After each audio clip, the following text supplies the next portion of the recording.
Andrea Brillantes kumpirmadong buntis. Bakit nananahimik ngayon? Daniel Padilla lumuwas sa ibang bansa. Konektado nga ba sa pagdadalang tao ni Andrea Brillantes? Dahil sa hindi matapos-tapos na issue ng hiwalayang Katniel, narito't nabubulabog na naman ang social media dahil sa kumakalat na balitang buntis nga si Andrea Brillantes at si Daniel Padilla ang tinuturong ama ng dinadala nito.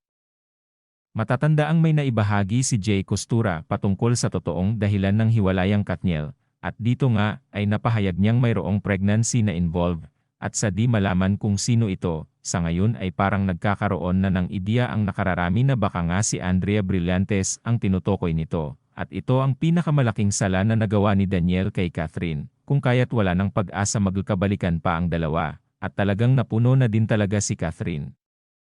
Recently lang kasi ay parang nananahimik na nga si Andrea, at wala din itong pinalalabas na pahayag tungkol sa pagkakadawit niya sa hiwalayang Katniel, ngunit sa nagdaang issue nga niya ay maraming kumakalat na balitang siya mismo ang nagsiwalat ng naging relasyon nila ni Daniel Padilla kay Catherine, kung kaya ay naging dahilan ito ng samot-saring pambabash sa kanya.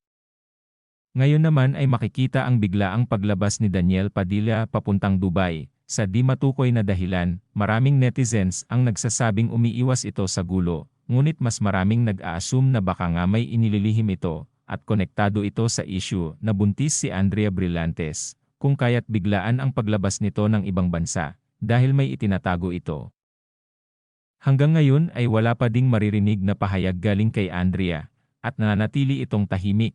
Ngunit malakas na ang kutob ng nakararami na nagtatago nga siya sa kanyang sarili dahil siya ay nagdadalang tao. Ano naman kaya ang pwedeng pakaabangan sa kanya ngayong nasa kanya na nga nakafocus ang mga mata ng mga bashers? At waiting na lang din sa public announcement ni Andrea sa kung totoo nga ba ang kumakalat na issue na ito, na siya ay buntis at si Daniel Padilla ang ama.